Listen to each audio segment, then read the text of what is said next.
오늘 말씀 함께 보도록 하겠습니다. 사도행전 7장 59절에서 60절 두 절의 말씀을 같이 한번 읽도록 하겠습니다.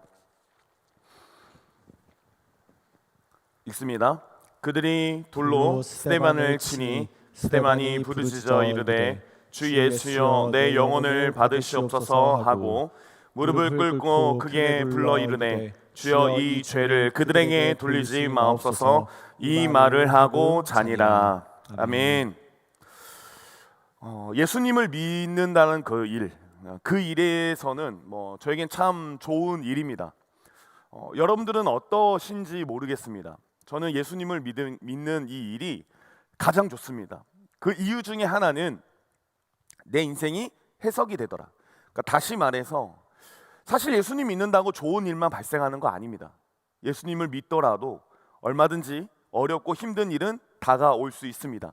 그러나 그 모든 과정 가운데에 우리가 예수님 안에서 그것이 결코 헛되지 않음을 고백할 수 있기 때문에, 그러니까 세상의 사람들은 자신에게 어려운 일이 생기거나 고난이 생기거나 힘든 일이 생겼을 때 그 모든 것을 저주라는 단어로 담고 있지만, 예수를 믿는 자들에게는 그것이 저주가 아니라 하나님이 다시금 역사하시는 하나의 어떤 재료가 될 수 있기 때문에 저는 그 예수님을 믿는다는 그 자체, 그 사실이 너무나도 좋습니다.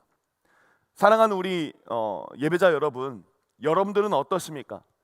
단순히 예수님을 믿는다는 것이 여러분들의 삶에 좋은 일만 가득하기를, 그것을 위해서 우리가 예수를 믿는다라고 한다면 결코 우리는 예수를 다 아는 것이 아닙니다. 우리가 예수를 믿는 이유는, 우리가 하나님을 섬기는 이유는 좋은 일이 가득하기를 원하는 마음도 있지만 더 근본적이고 본질적인 것은 무엇이냐면 우리가 하나님 앞에 쓰이는 것입니다.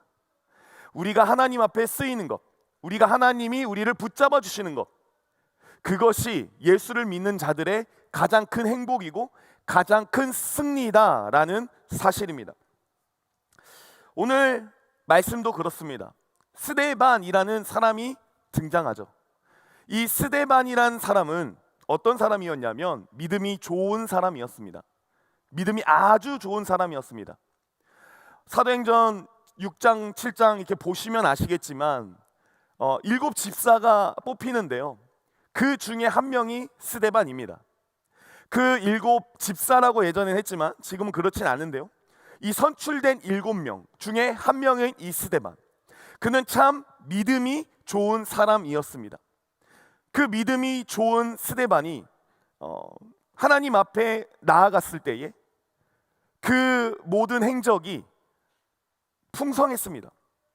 그런데 중요한 건 무엇입니까?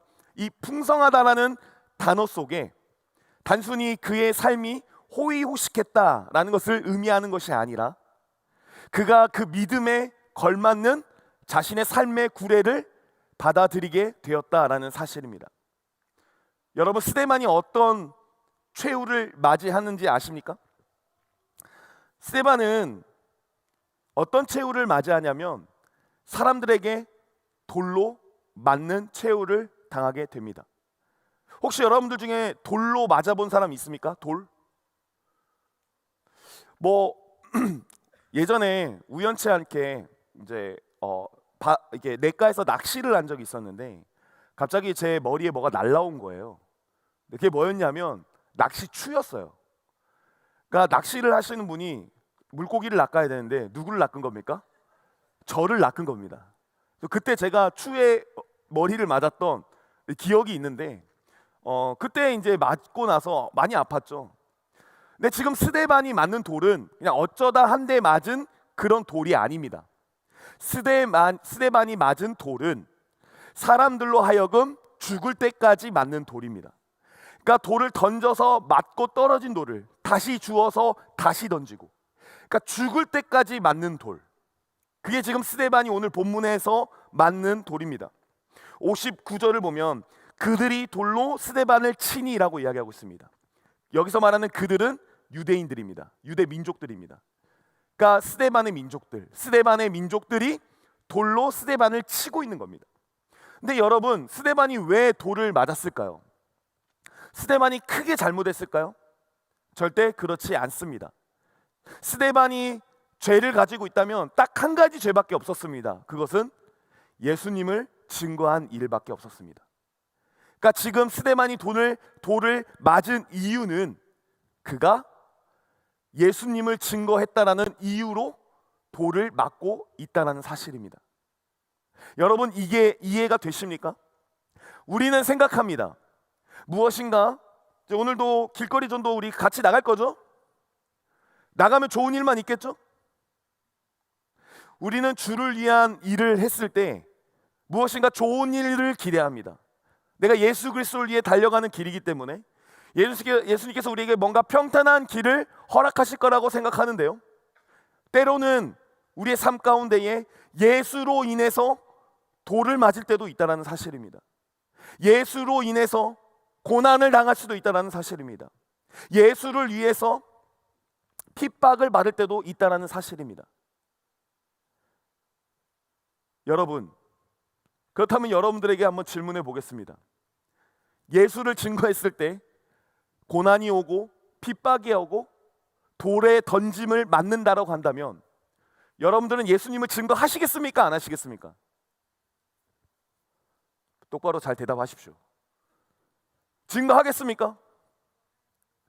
여러분, 돌 맞을 일 없습니다. 여러분들은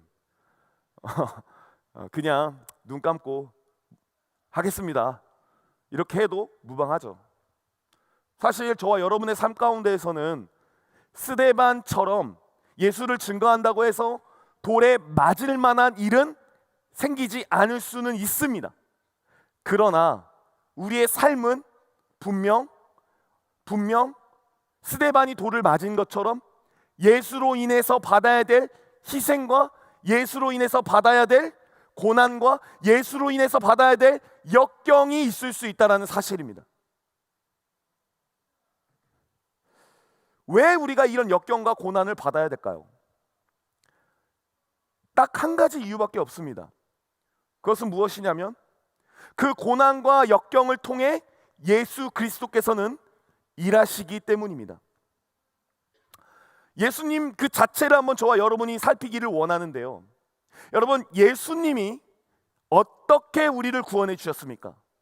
그는 십자가에 달리셨습니다. 그에게 있을 첫 번째 굴욕은 이거겠군요. 사람으로 왔다는 것. 여러분, 하나님이 사람으로 왔다, 하나님의 아들이 사람이 되었다, 이것만큼 굴욕적인 일은 없습니다.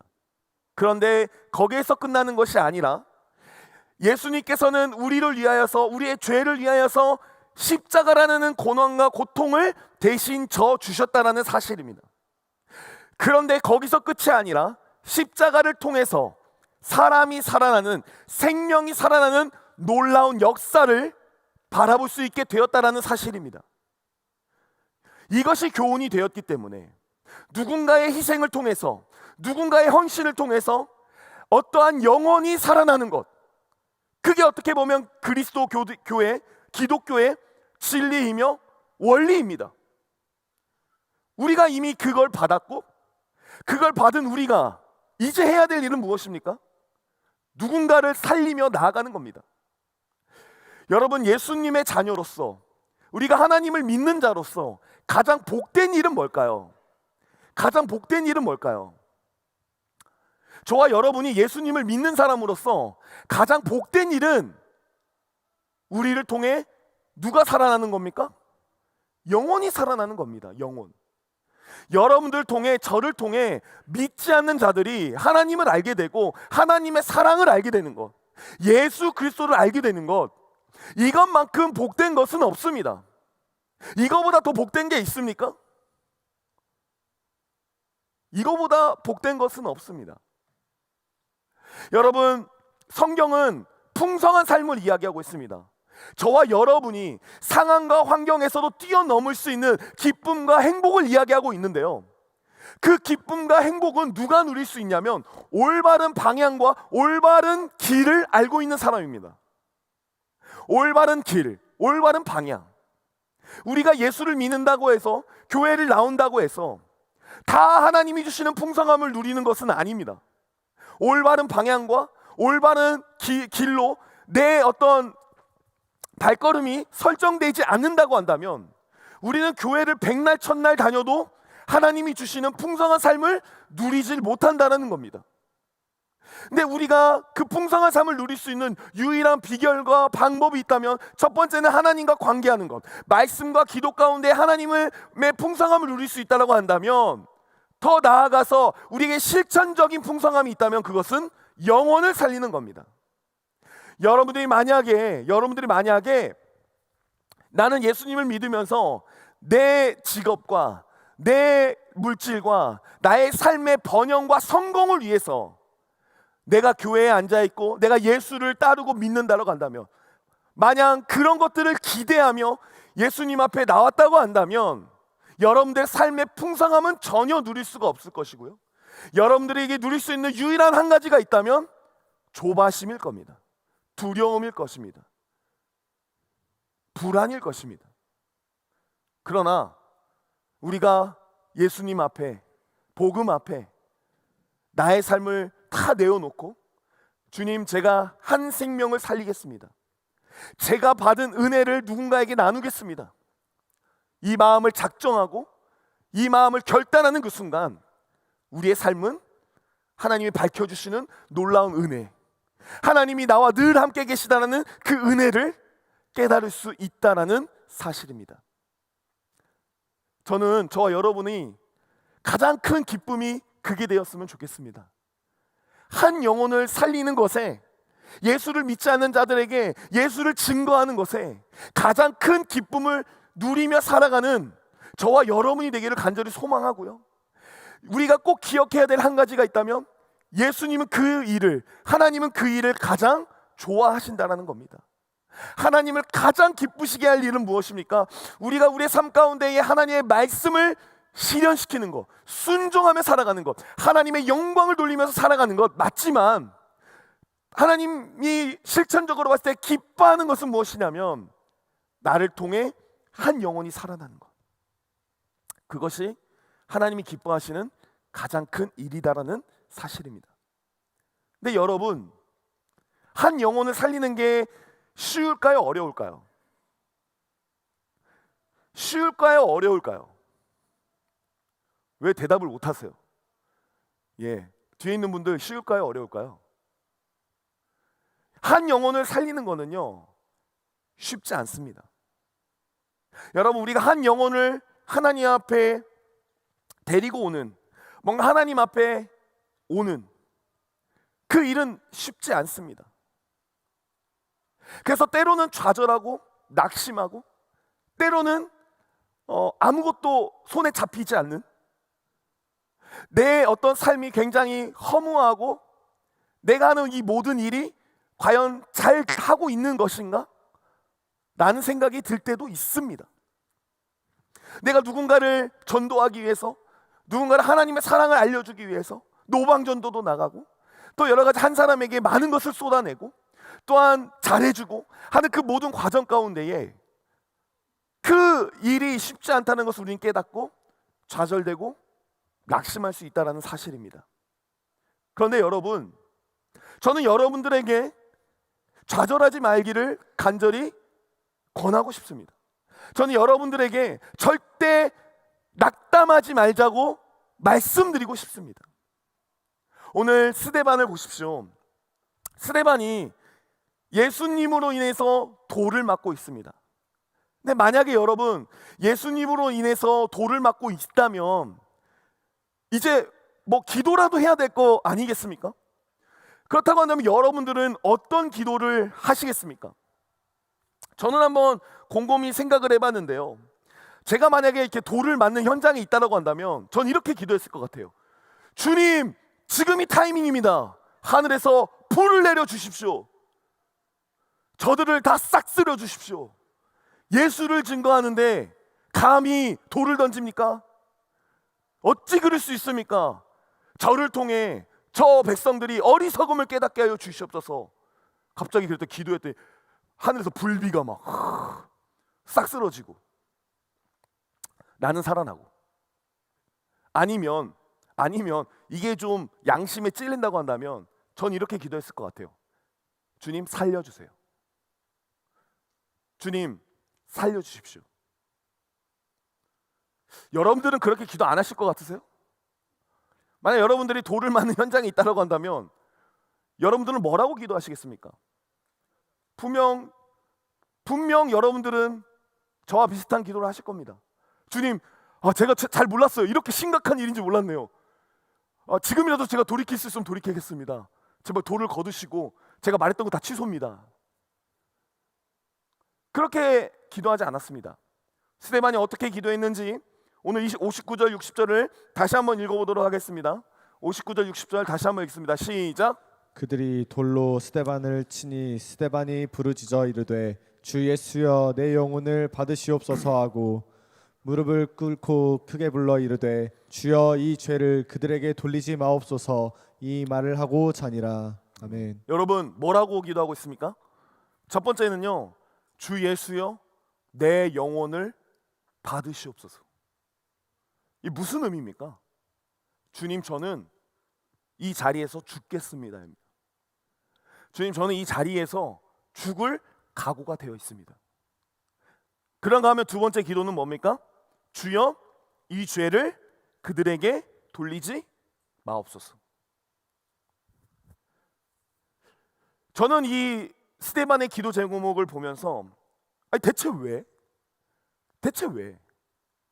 나였더라면 살려주세요거나 아니면 초인적인 힘을 발휘해서 나에게 약간 다니엘처럼 그 사자굴에 빠졌어도 살아나온 다니엘처럼 뭔가 돌이 탕탕탕탕 다 막아지는 그런 역사를 기대했을 텐데, 스데반은 주여 저는 죽을 준비가 되어 있습니다.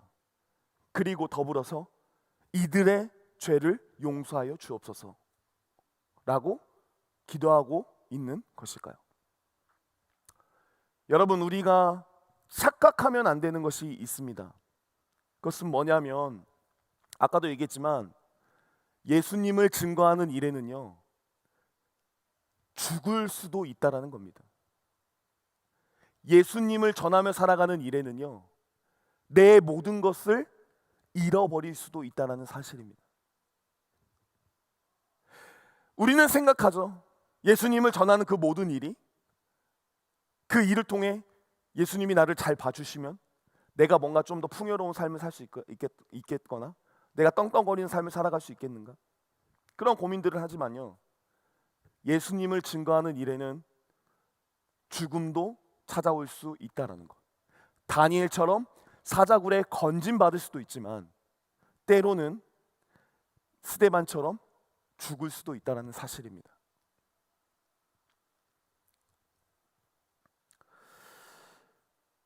저는 여기에서 의문을 갖게 되는 거죠. 어떻게 하면 스데반은 그런 기도를 할 수 있었을까?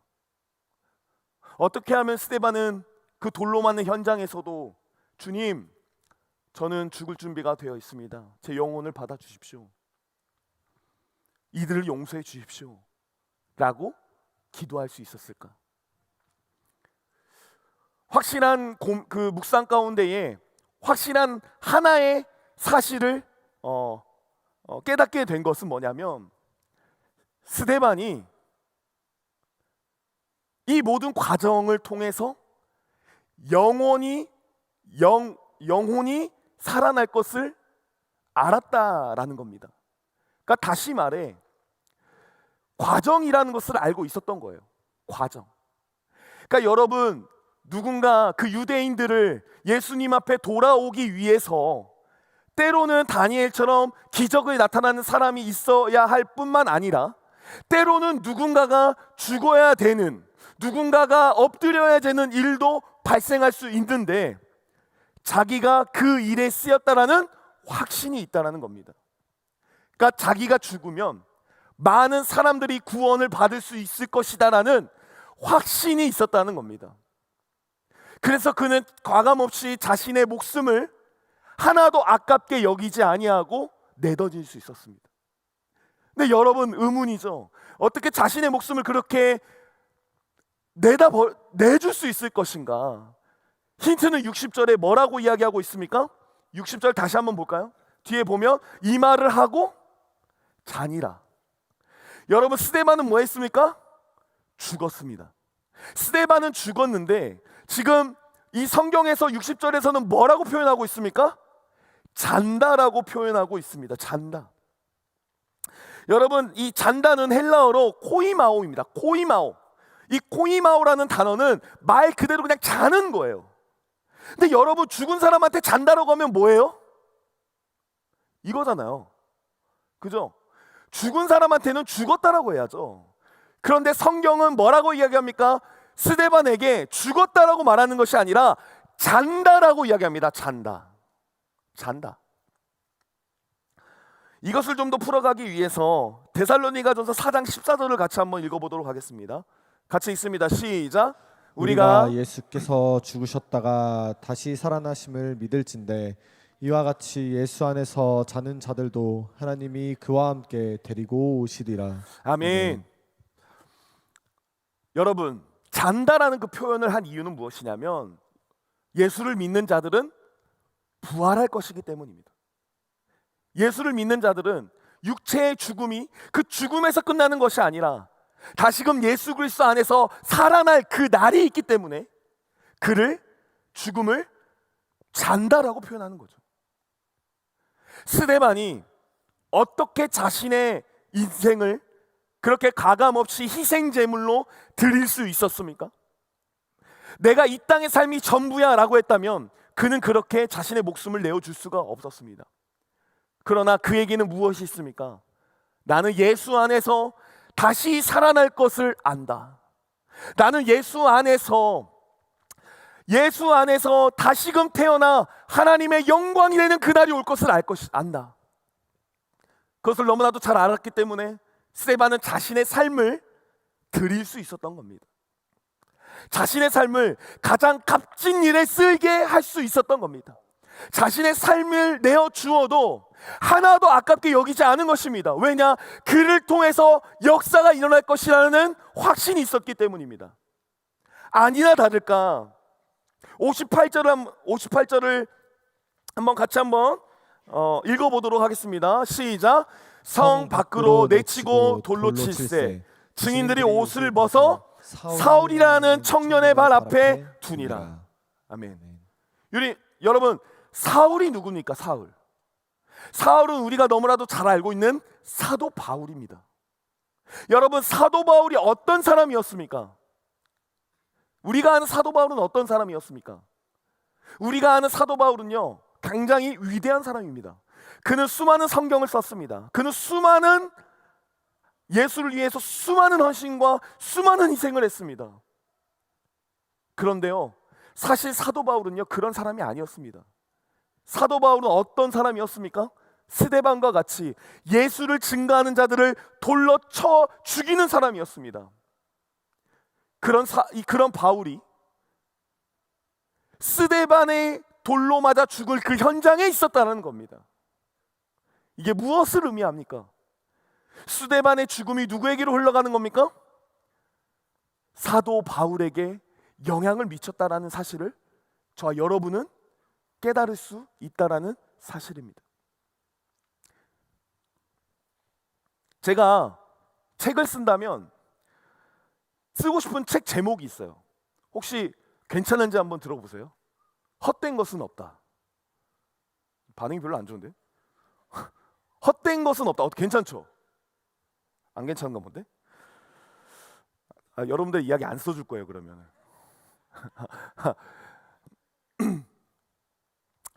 제가 왜 헛된 것은 없다라고 생각하냐면요, 제가 지금까지 달려온 인생의 모든 전반이 제 나름대로 실수도 많았고 제 나름대로 또 많은 여정 가운데에 뭔가 하나님 앞에서 시원하게 막 부흥의 역사를 맛보지는 않았어요.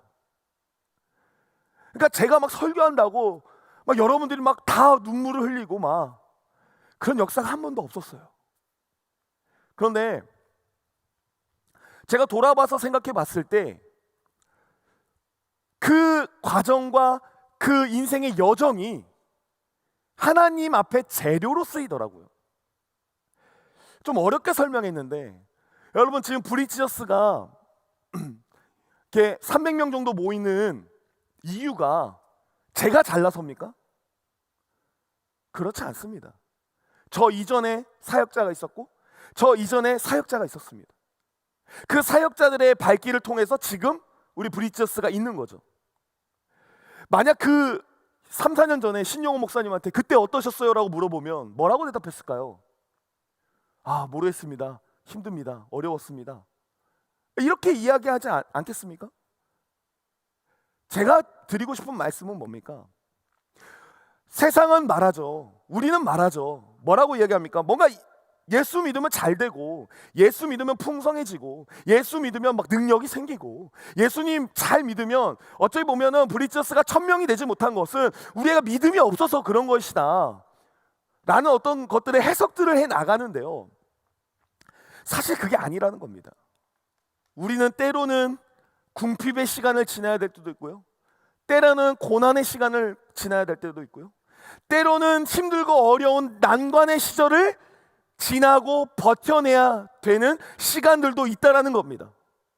그 시간을 통해, 스데반의 그 시간을 통해 사도 바울이 나타난 것처럼 우리가 그 어려운 시간을 감당하는 통해 나중에 더 큰 하나님의 영광이 나타날 그 일이 발생한다는 거죠. 여러분, 사도 바울 한 명이 쓰기 위해서 스데반이라는 사람이 희생했던 것처럼 저와 여러분들의 삶도 마찬가지라고 생각합니다.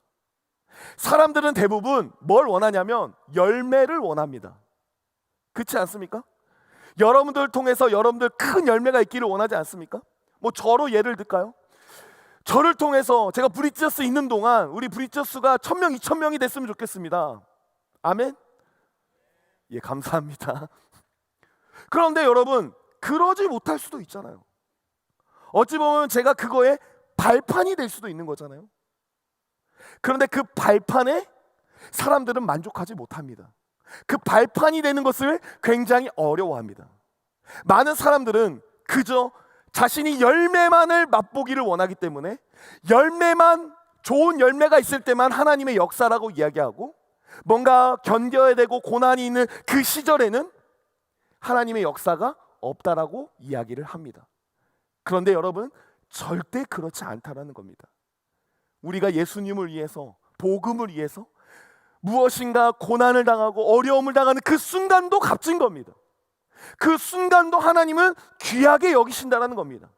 단순히 내가 100명 전도해서 1000명 전도했어, 그 열매를 보고 하나님이 우리에게 장하다, 귀하다라고 말씀하시는 것이 아니라, 내가 100명을 전도하기 위해, 1000명을 전도하기 위해 그 고난과 그 궁핍과 그 애씀을 나아가는, 나를 헌신하는 그 모든 과정, 비록 한 명도 내가 전도하지 못했다 할지라도 내가 애쓰고 있는 그 과정이 있다라고 한다면 하나님은 그것을 귀하다라고 이야기한다라는 사실입니다. 그래서 오늘부터 저와 여러분이 벗어야 될 눈은 뭡니까? 내가 몇 명 전도했어, 몇 명 교회에 이끌었어, 이거보다는 내가 한 영혼을 위해서 얼마나 많은 애를 썼어, 그것에 저와 여러분이 만족할 수 있어야 되지 않겠습니까? 실컷 A에게 힘을 쏟았어요. 근데 A가 저 B라는 친구의 교회에 가버린 거예요. 여러분 어떨 것 같아요? 좋죠. 그것이 좋아야 되는 거예요. 그것이 우리에게 큰 좌절과 낙심이 되는 게 아니라, 내가 누군가를 위해서 희생하고 고난을 당했다는 그 일 자체가 우리에게 영광이 되고 우리에게 면류관이 될 수 있어야 된다는 사실입니다. 고린도 교회에 분쟁이 일어났는데요, 분쟁의 이유는 이겁니다. 나는 누구파인데요, 거기 보시면 뭐라고 이야기하냐면 씨를 심는 사람이 있고 물을 주는 사람이 있다라고 이야기합니다. 그리고 거두시는 분은 하나님이다라는 거죠. 여러분, 씨를 뿌리는 사람은 씨를 뿌린 것에 만족하면 됩니다. 물을 준 사람은 물을 준 것에 만족하면 됩니다. 거두시는 것은 누굽니까? 하나님이시다라는 사실입니다. 저와 여러분이 그런 마음이 좀 있기를 간절히 소망합니다. 여러분들의 삶의 현장에서 무엇인가 보이지 않는 여러 가지 일들이 있을 수 있습니다.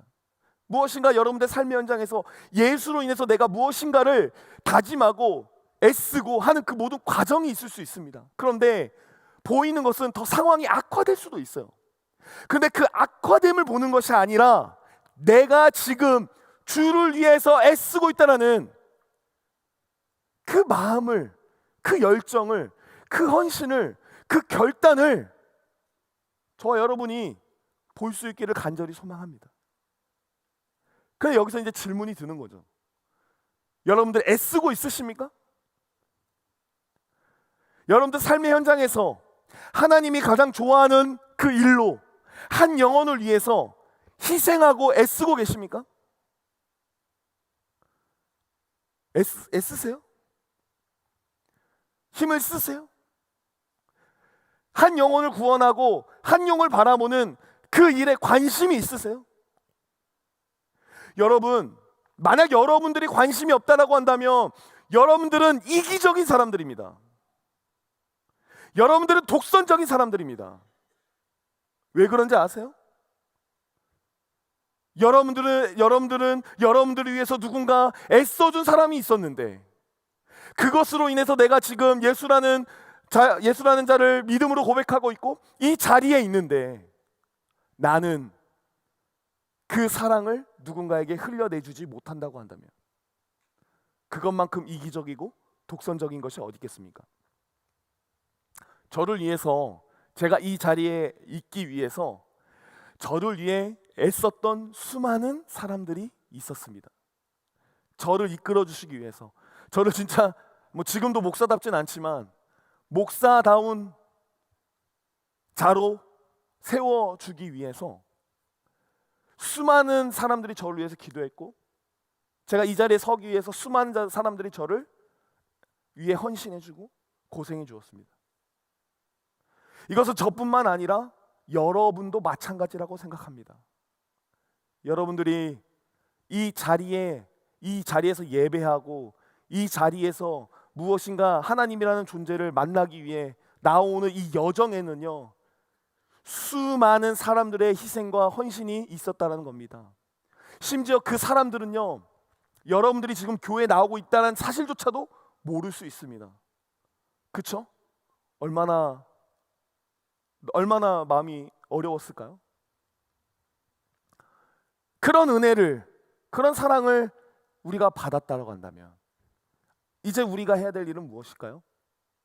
비록 내 것은 내어놓고 나를 희생하긴 하지만 나도 누군가를 주님 앞에 인도하고 세워주는 그 일에 최선을 다해 나아가야 되는 것 아니겠습니까? 예수 그리스도의 은혜로 말미암아 저와 여러분은 부활, 생명을 얻었습니다. 믿으십니까? 제가 저번 주에도 말씀드렸죠. 우리는 더 이상 사망이 우리를 주장할 수 없다. 우리는 예수 안에서 다시 산 백성으로서 예수님 안에서 새 생명을 얻었기에 우리는 어떠한 상황과 어려움이 와도 웃을 수 있다. 왜냐? 우리의 최종은 부활이고 승리이기 때문에. 그 부활과 승리를 받은 자로서 지금 저와 여러분이 해야 되는 것은 무엇이냐? 내 생명조차도 아깝게 여기지 않는 것입니다. 여러분, 근데 걱정 마세요. 이 중에 예수 때문에 죽을 사람 아무도 없습니다. 제가 너무나 확신하면 안 될 텐데 없어요. 제가 봤을 때는 기사에 나와. 저와 여러분은요, 주를 위해 스데반처럼 죽을 일은 없습니다. 그러나 우리는 어쩌면 사도 요한처럼 일평생을 주를 위해 헌신하며 살아갈 기회는 있을 거라는 생각이 듭니다. 바라기는 여러분들이 그 받은 은혜를 내 안에서 가둬놓지 마시고 누군가에게 흘려보내는 시간들이 되기를 간절히 소망합니다. 여러분, 스데반이 왜 자신에게 돌을 던지는 자들에게 예수를 증거했겠습니까? 왜 자신에게 돌을 던질 것이라는 것을 알면서도 자신의 목숨이 끊길 수도 있다라는 그 어떤 전통 혹은 법을 알았음에도 불구하고 그들에게 복음을 외친 이유, 예수 그리스도를 외친 이유는 무엇입니까? 그들이 힘은 있지만, 그들이 스데반을 돌로 쳐 죽일 힘은 있지만 영생을 얻을, 하나님 나라를 얻을 힘은 없었기 때문입니다. 그러니까 불쌍한 거예요. 그들이 길 잃은 양처럼, 목자 없는 양처럼 행하는 그 모든 것들이 불쌍한 거예요. 여러분, 한국 사회를 보십시오. 뭐라고 정의할 수 있겠습니까? 불쌍하다라고 정의할 수 있을 거라고 생각합니다. 여러분, 우리나라의 많은 사람들을 보십시오. 그들은 힘이 있습니다. 그들은 세상이 말하는 모든 것들을 다 가질 수 있습니다. 가졌을 수도 있습니다. 그러나 문제는 무엇입니까? 그들은 목자 없는 양, 길 잃은 양처럼 헤매고 있다는 사실입니다. 저와 여러분이 예수를 믿음으로써 얻어진 유익은 무엇이었습니까? 내 안에 평강과 평화 아니겠습니까? 내가 비록 가지지 못했다 할지라도 하나님이 주시는 은혜와 사랑, 평강과 그 다음에 마음에 내가 비록 아무것도 가지지 않았지만 내가 이 마음 가운데 든든함이 있지 않았습니까? 그런데 반대로 세상의 사람들은 보십시오. 우리보다 훨씬 더 많은 것을 가졌고 우리보다 훨씬 재능을 가졌지만 그들의 마음과 상태를 보십시오. 공허합니다. 외롭습니다. 힘듭니다고 말합니다. 어렵다라고 이야기를 합니다. 지금 그들에게 필요한 건 무엇입니까? 예수 그리스도입니다. 그들에게 진짜 전해줘야 될 것은 무엇입니까? 예수 그리스도입니다. 오늘날 우리 많은 청년들이 특히 이제 20대 안에서 우울증 약을 굉장히 많이 먹는다고 하더라고요. 제가 이제 나중에 기회 되면 이제 우리 교회 안에서 이제 공황장애 모임 한번 하려고 지금 고민하고 있어요. 같이 우리 공황로를 한번 같이 모이자 해가지고 대화도 좀 하고.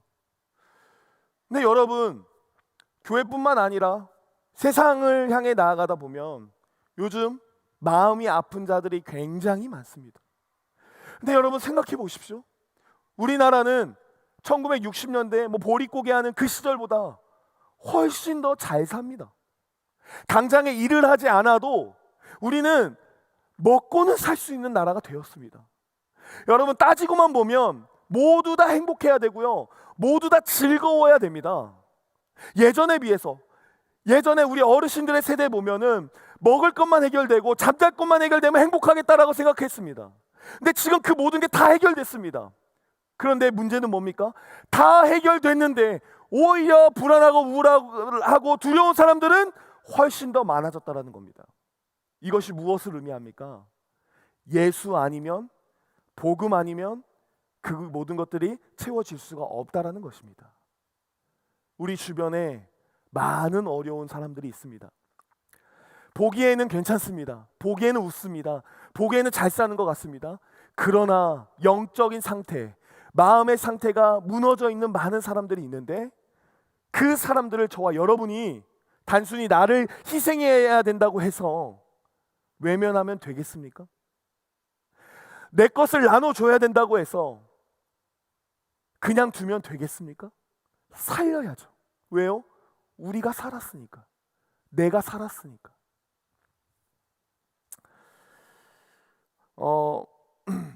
여러분, 비록 여러분들이 어떤 헌신과 결단을 해도 당장의 열매가 보이지 않을 수도 있습니다. 제가 한 선교사님만 소개하고 말씀을 마무리하려고 하는데요. 여러분, 짐 엘리엇이라는 선교사님 다 아시죠?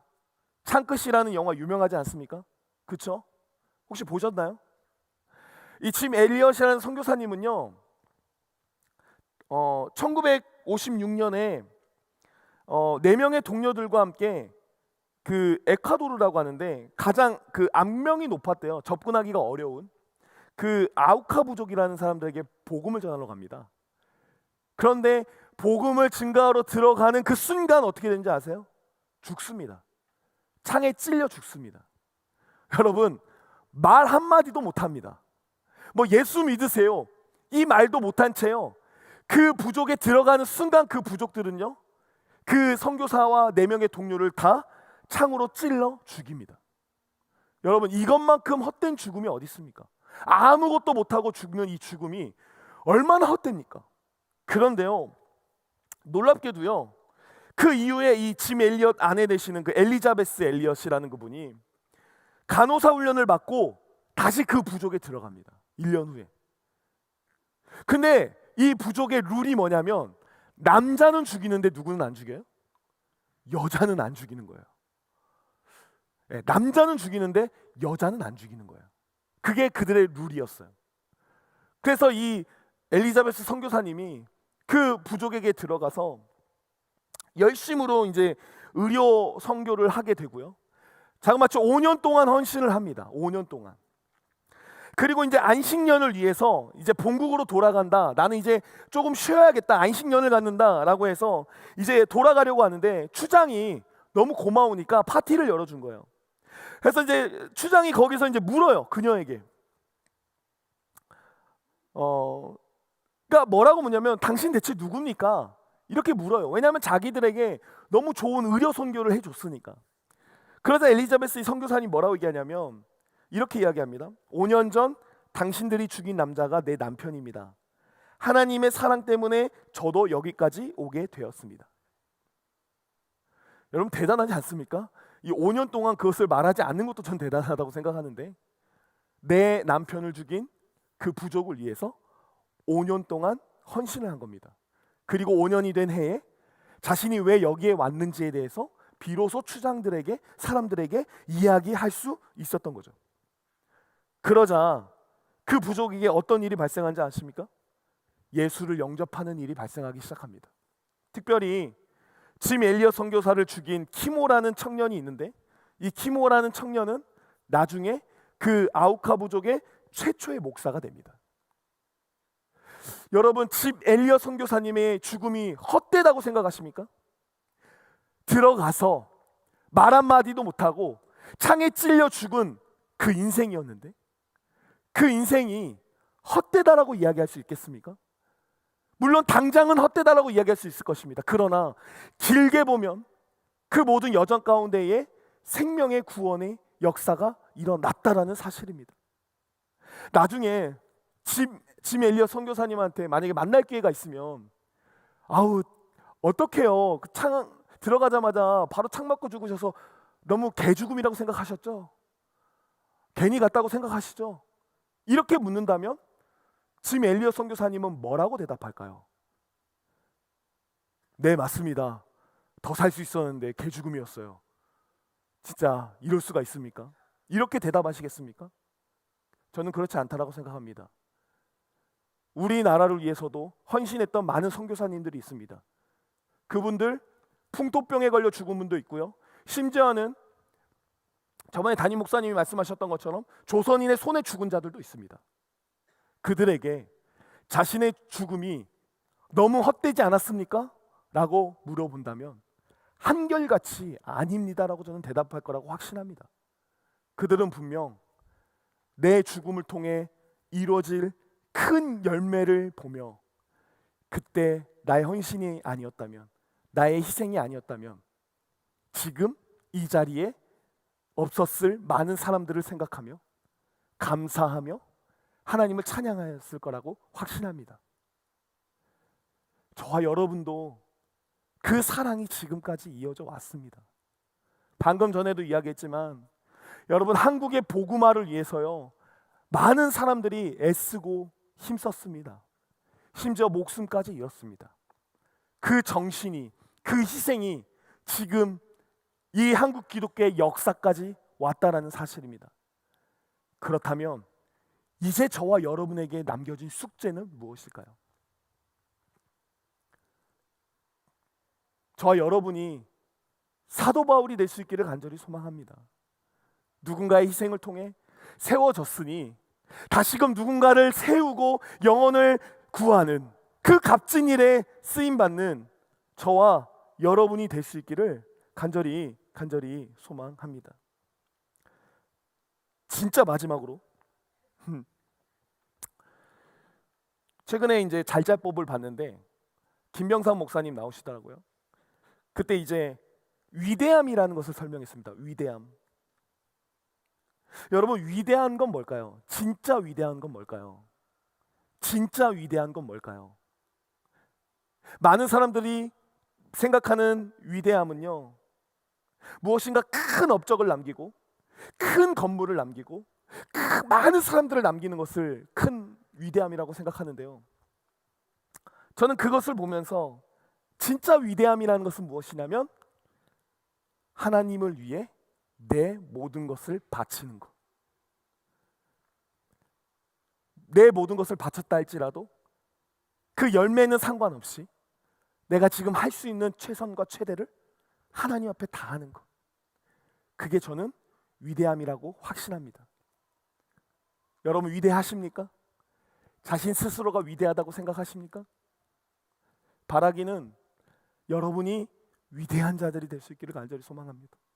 세상의 사람들이 말하는 뭐 몇 명 전도하고 1000명 전도하고 40명 전도하고 그거 말고 내 인생에서 내가 누군가를 위해서 최선을 다하는 것, 예수를 위해서 최대로 다하는 것, 그 삶을 살아갈 때 저와 여러분 가운데에 하나님이 역사하실 줄로 믿습니다. 우리가 그런 마음을 가지고 다 같이 일어나셔서 함께 이 찬양 고백하기를 원하는데요,